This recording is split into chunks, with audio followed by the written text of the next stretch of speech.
Imagine waking up tomorrow morning and you suddenly realize that half the known world speaks your language. Half the world uses your money, plays by your laws, and prays to your gods. And here's the kicker, they aren't doing it by choice. They're doing it because one single city, perched on 7 hills, just decided it wasn't done growing. As a guy who absolutely loves digging into the mechanics of how the world really works, this literally blows my mind every single time I think about it. Welcome to this explainer, where we're going to break down the incredible story of Rome.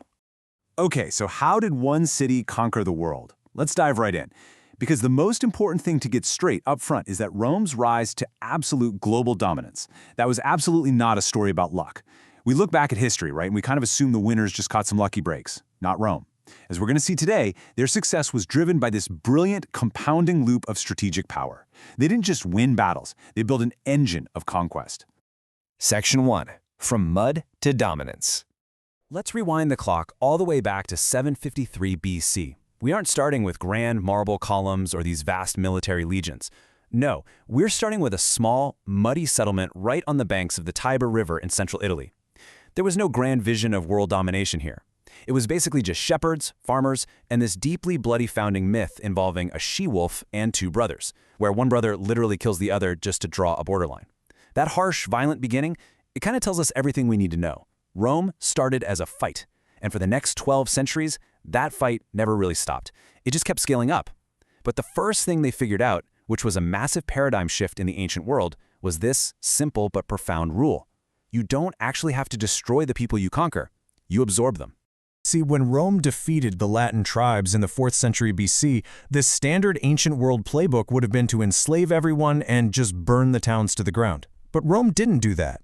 Instead, they made many of those defeated tribes Roman citizens, or gave them real, enforceable legal protections. Think about that. They took their bitterest enemies and gave them a tangible reason to stay loyal, and crucially, a reason to fight for Rome in the very next war.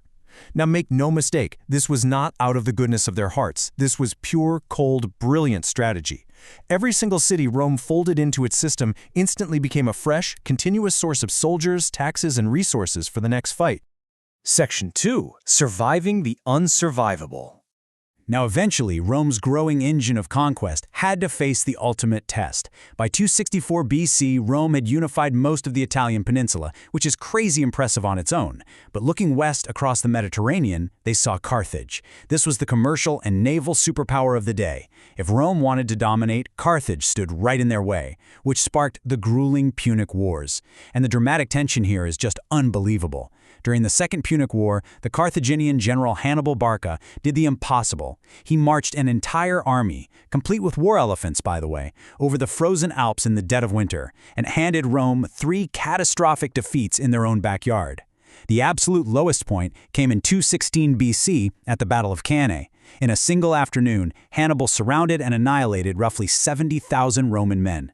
It remains one of the most stunning tactical victories in all of military history. By all standard logic, Rome should have just completely collapsed right there. Their allies should have defected, the Senate should have begged for peace, but they didn't. Rome had this totally unique institutional stubbornness. They simply refused to stop. The rule of resilience was absolute. They just raised new armies, completely flipped their strategy, took the fight all the way to Spain and Africa, and eventually forced Hannibal to retreat.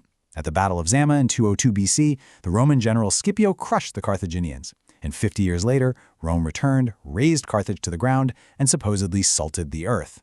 Now, whether they literally salted the earth is debated by historians, but the message was crystal clear. Cross Rome, and you literally stop existing. Section 3. Conquerors who built. But look, sheer conquest alone doesn't really explain the Roman Empire. Throughout history, there have been plenty of armies that conquered vast territories, but very, very few have actually built anything that lasted. Rome, on the other hand, built aggressively. 400,000 kilometers. Let that number sink in for a second. That is the number of kilometers, roughly 250,000 miles, of road networks stretching across 3 continents at the empire's peak. And I want you to picture this. These weren't just muddy dirt tracks. We're talking about highly engineered marvels, made of layered gravel, stone, and concrete, with precise gradients and drainage channels. They were built to last for thousands of years, and honestly, it's wild that many of them are still visible and even in use today. These roads served a brilliant dual purpose. Yes, they moved legions with unprecedented speed. A legion stationed in Britain could literally be redeployed to Syria in a matter of weeks. But they also accelerated the flow of trade, ideas, and culture. A governor's order issued in Rome could reach a frontier province in mere days. Because of this physical infrastructure, the empire wasn't just some static blob on a map. It breathed, it responded, it adapted instantly. So the crucial takeaway here is that physical infrastructure was really only half the equation. They also built societal infrastructure.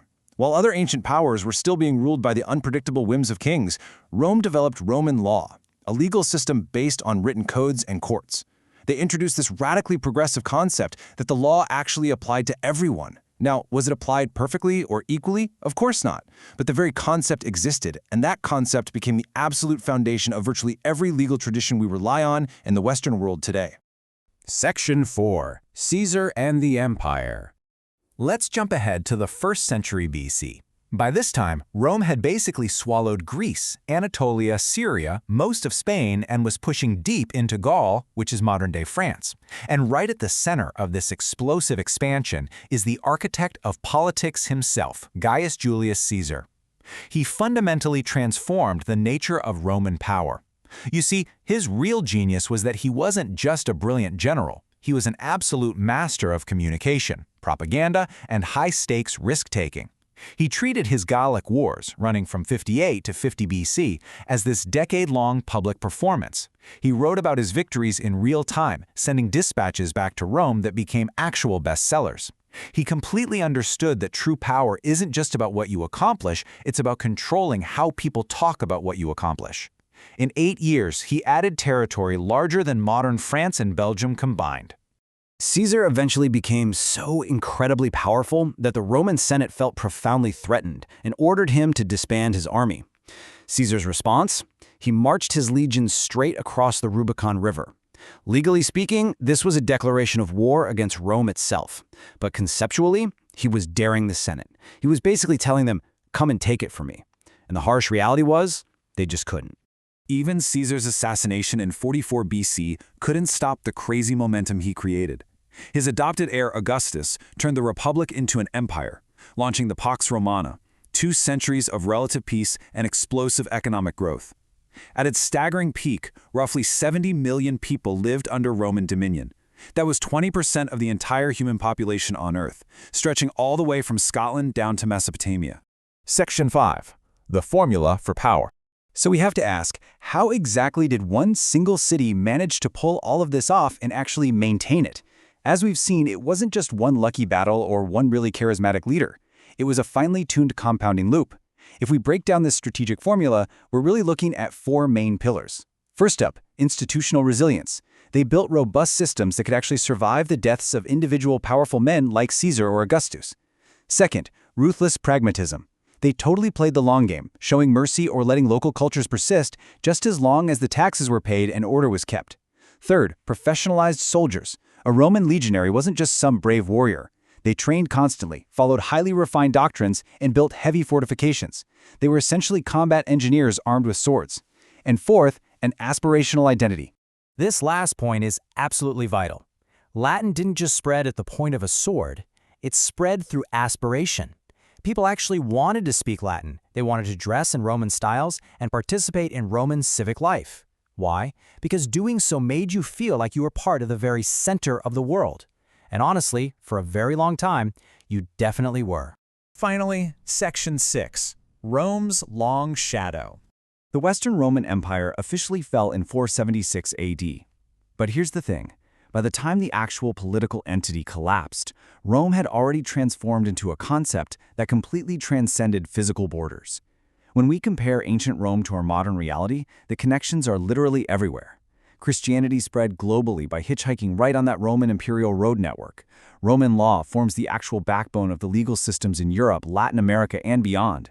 Every major Western city has been shaped in some way by Roman architectural principles. I mean, even the very concepts of a republic, elected representatives, and a senate. These are all straight-up Roman blueprints that we still use to run our lives today. So I really want to leave you with this final thought to chew on. This whole thing started as one muddy city on 7 hills, driven by a she-wolf, 2 brothers, and an absolute refusal to ever stop. The empire itself may have fallen over 1,000 years ago, but just look around. Look at your government, look at your laws, and look at your cities. Are we really living in a post-Roman world, or are we all still just living inside the long shadow of Rome? Really think about that. Thanks for joining me on this explainer, and keep questioning how our world was built.